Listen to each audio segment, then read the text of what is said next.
Mémoire d'un continent, Elikam Bokolo. Ibrahima Seydou Ndaw, une étoile méconnue dans l'histoire politique du Sénégal.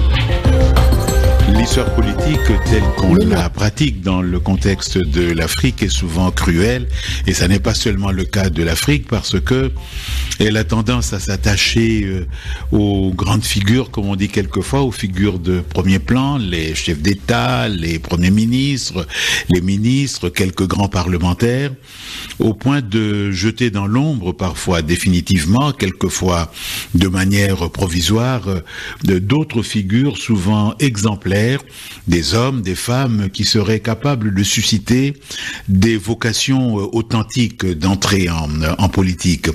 C'est le cas, entre autres, en tout cas c'est une première pour l'histoire du Sénégal, le cas, entre autres, de Ibrahima Seydou Ndaw, qui vient d'être, d'une certaine manière, ressuscité par le travail, évidemment, d'un historien qui lui a consacré une belle biographie, une grosse biographie, puisque nous sommes quand même dans les 400 pages, sous le titre Ibrahima Seydou Ndaw, essai d'histoire politique du Sénégal. L'auteur, c'est Abdoul Sow, historien, pédagogue, qui est enseignant-chercheur à la faculté des sciences et technologies de l'éducation et de la formation de l'université Cheikh Anta Diop à Dakar.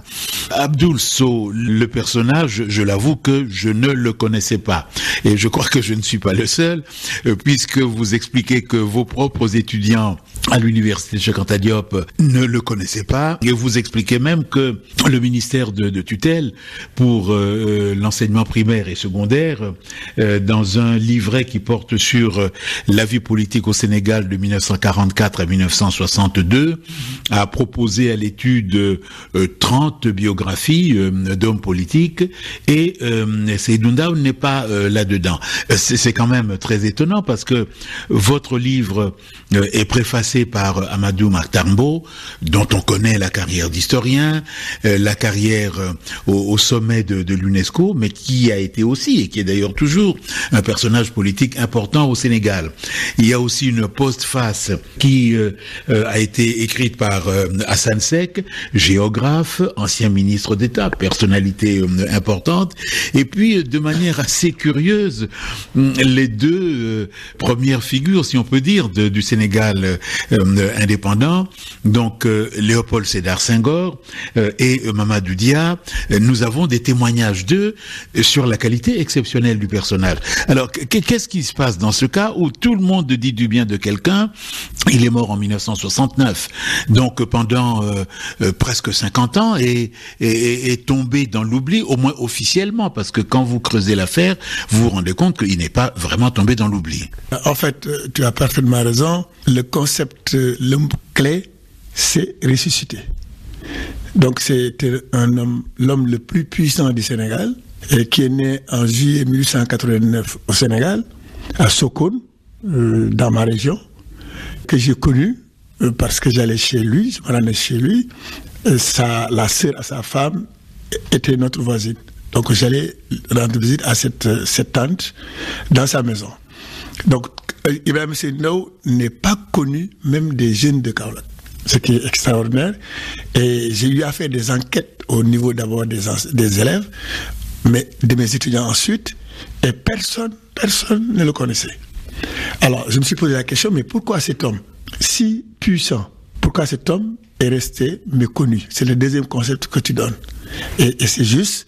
Alors voilà un homme super puissant qui est très célèbre dans deux régions, la région du Sine Saloum, la région de Kaolack, où il était considéré comme le protecteur des faibles. Alors, c'est quelqu'un qui a fait, je vais vous faire un peu de biographie, il a fait l'école primaire et l'école coranique à Sokone, chez son oncle, l'école primaire, puisque son père était un sous-officier du génie de Faidherbe, à l'époque de Faidherbe, et donc il est Saint-Louisien d'origine, et à un certain âge, on l'a envoyé à Saint-Louis faire ses études primaires. Il a fait les études primaires, son père étant malade, il revient. à Sokone pour aider son père. Et la guerre éclate, on l'enrôle et on l'envoie faire la première guerre. Abdoul Sow, vous dites qu'il est de Saint-Louis, donc il est originaire des 4 communes, il est citoyen français. C'est un peu paradoxal, ce citoyen français qui n'a pas fait de grandes études, parce qu'on pense à Lamine Gueye, à quelques autres qui ont, étant citoyen français, fait de très belles études, mais lui, ça n'est pas son cas. Parce qu'il est né à Sokone. Il a grandi à Sokone. Sokone, c'est le monde rural. Donc, c'est arrivé à l'âge de plus de 10 ans que son père l'envoie à Saint-Louis chez ses parents pour faire l'école. Il s'inscrit à l'école du Val, je crois. Et à l'école du Val, il va faire 3 ans. Et bon, certains disent qu'il a sorti avec un diplôme, mais c'est pas précis. De toute façon, il a fait l'école primaire, mais il n'a pas terminé. Et il revient à Sokone. Son père étant malade, c'est l'aîné, il est obligé de revenir pour s'occuper des affaires de son père. Donc c'est ça qui l'a ramené à Sokone. Il va faire la guerre, Première Guerre mondiale, etc. Mais quand il est revenu de la guerre, en France, il a rencontré les communistes. Il s'est enrichi, il a étudié, et il a retrouvé quelqu'un qui enseignait à Saint-Louis quand il était là-bas. Il a retrouvé cette famille en France qui lui servait de parrain. Ils l'ont aidé à parfaire son étude, à rentrer dans les milieux communistes, socialistes. Même il est passé de la gauche à la droite, de la droite à la gauche. Donc c'est ça aussi qui est paradoxal dans son personnage. Oui, parce que vous expliquez que c'est un moment important. Il est très proche de la gauche, radical socialiste et communiste. On a même dit qu'il aurait écrit des articles, mais vous ne les avez pas trouvés. Mais il est aussi proche de l'Action française, qui est un mouvement d'extrême droite. Mais le paradoxe est peut-être apparent, parce que l'Action française est nationaliste et le PC est, disons, à l'extrême gauche du socialisme. Et ces deux aspects, nationalisme et socialisme, défense des petits, on va le retrouver durablement chez lui. Absolument. C'est quelque chose qui va le marquer et qui va être déterminant dans son action quand il va revenir chez lui après la fin de la guerre. Quand il revient, il analyse la société, il regarde ce qui se passe, c'est l'époque coloniale, la colonisation, c'est l'exploitation du monde rural, des paysans. Lui, il est issu du monde rural. Et il s'est dit, bon, certainement, et il a fait du journalisme en France. Et c'est ça qu'il va utiliser comme arme. C'est pas quelqu'un qui va combattre le système colonial, mais c'est quelqu'un qui va utiliser la loi, le droit, pour se battre contre le système colonial. Et c'est là où il va se faire connaître. Il va se faire connaître en prenant la défense à partir de la presse, en prenant la défense des paysans. Alors, ce qui fait qu'on l'appelait l'avocat au caftan. En fait, c'est péjoratif. Il n'a pas de licence de droit, ni rien, il n'a pas fait de droit. Mais puisqu'il défendait les paysans, et il a gagné tous les procès au tribunal, contre l'administration coloniale, contre les autorités coloniales du Sine Saloum, on lui donne le titre d'avocat caftan. Mais c'était plutôt péjoratif, parce qu'un avocat porte une robe. Lui, il n'a jamais porté une robe, il allait au tribunal avec son caftan et son chapeau casque colonial. Donc c'est quelqu'un qui est paradoxal et plein de paradoxes. Alors donc il va se battre pour défendre les paysans, il va aider les paysans, il va même acheter des produits, faire venir un bateau de France de céréales pour aider les paysans. Donc c'est quelqu'un qui est le protecteur des paysans. Alors ce qui va se passer, c'est qu'il va se battre. Et durant cette période, c'est des procès, il fait même dans la presse des appels pour demander aux paysans de dénoncer les abus. Et c'est quelqu'un qui s'est opposé farouchement aux chefs de canton, qui sont les piliers du système colonial. Il a fait partir des commandants, des commissaires de police. Il a fait partir des commandants de gendarmerie. Il a fait démettre des chefs de canton. Donc c'était quelqu'un qui était puissant. Et bon, dans ce système, il a fonctionné avec Blaise Diagne, dans un premier temps. Et ce qu'on trouve de paradoxal chez lui, chaque fois qu'il est avec quelqu'un, si ce quelqu'un-là passe outre le projet qu'ils ont, il démissionne et il va chercher ailleurs. Donc c'est comme ça qu'il a fonctionné. Et je crois que ce qui est intéressant dans le personnage, c'est le poids, à partir de la Deuxième Guerre mondiale, 1939-45, c'est le poids qu'il va représenter.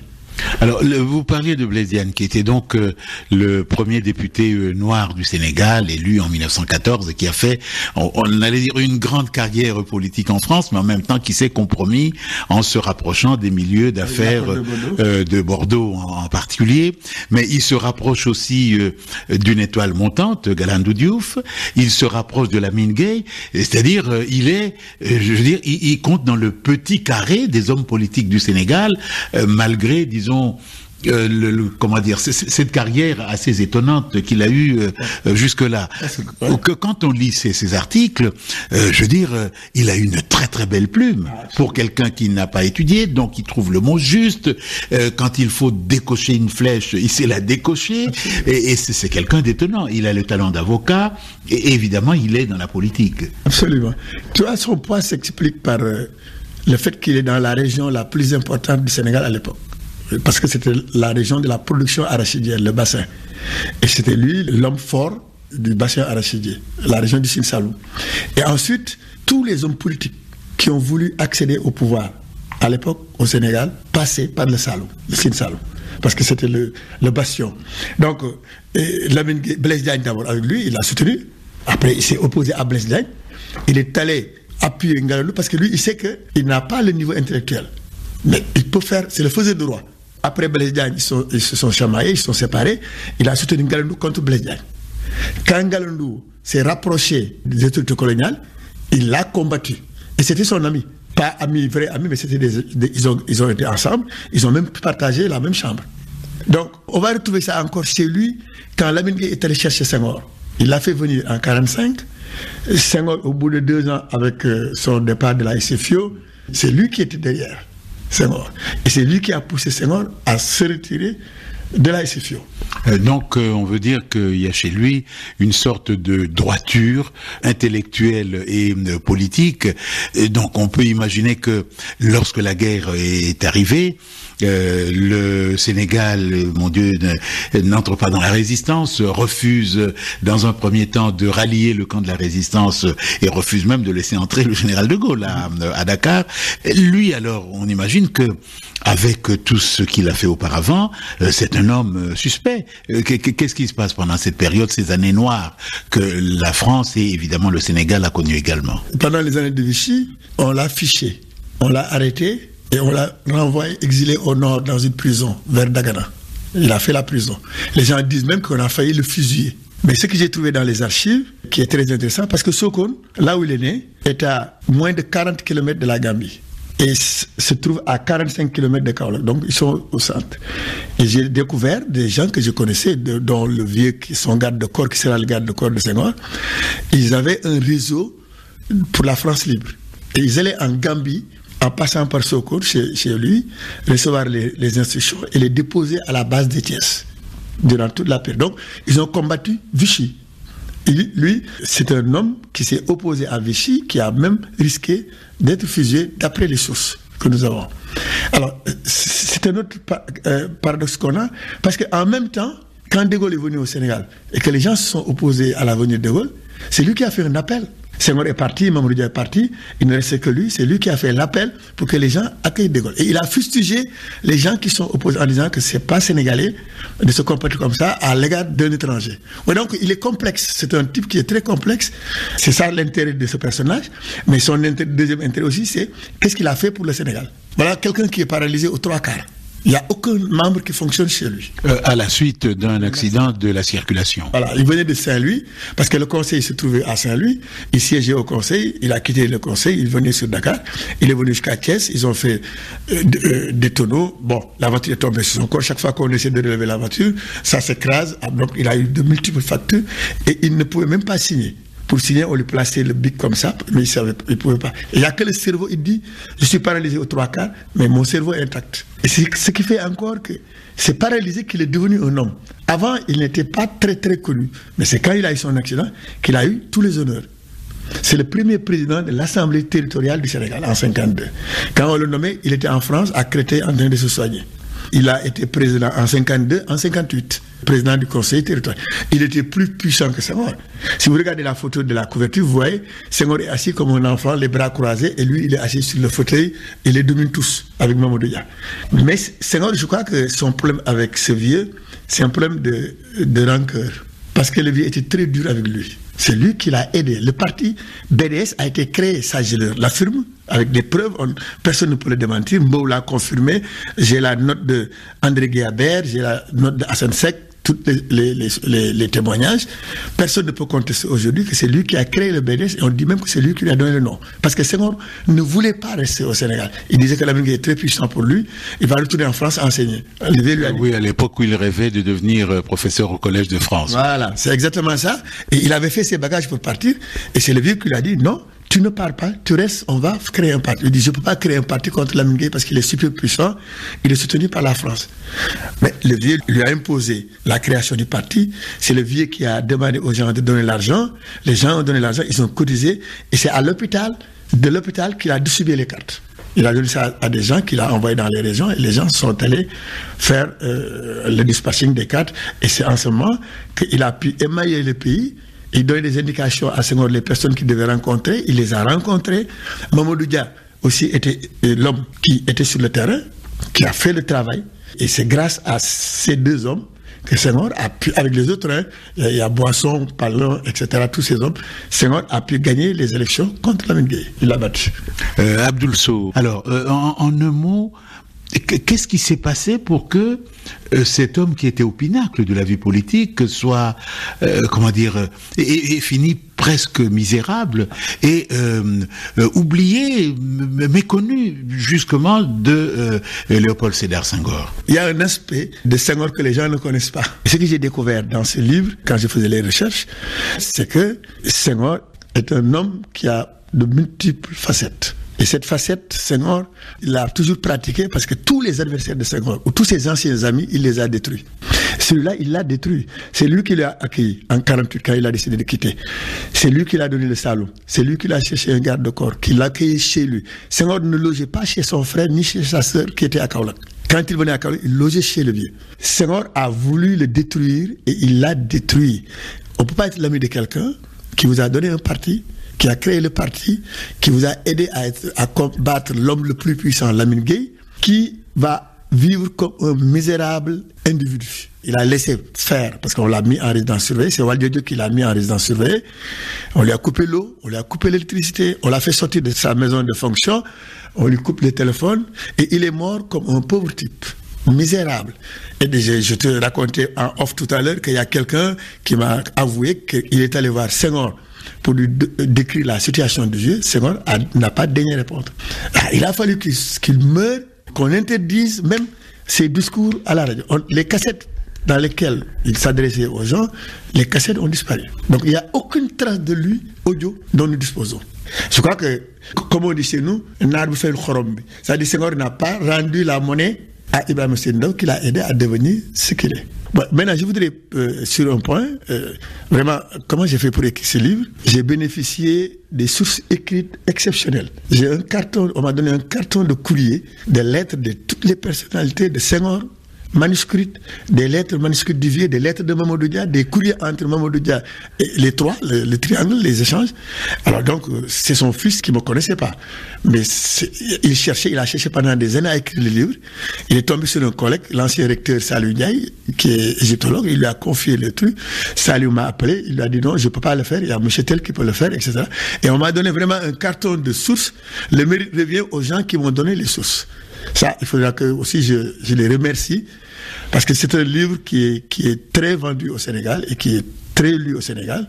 Et je pense que, bon, ça nous permettra de remettre en cause un certain nombre de choses de l'histoire politique du Sénégal. Et en même temps de découvrir une figure importante. Je vais terminer sur une citation de lui qui, dans ces périodes de combat politique sur le continent africain, fera réfléchir.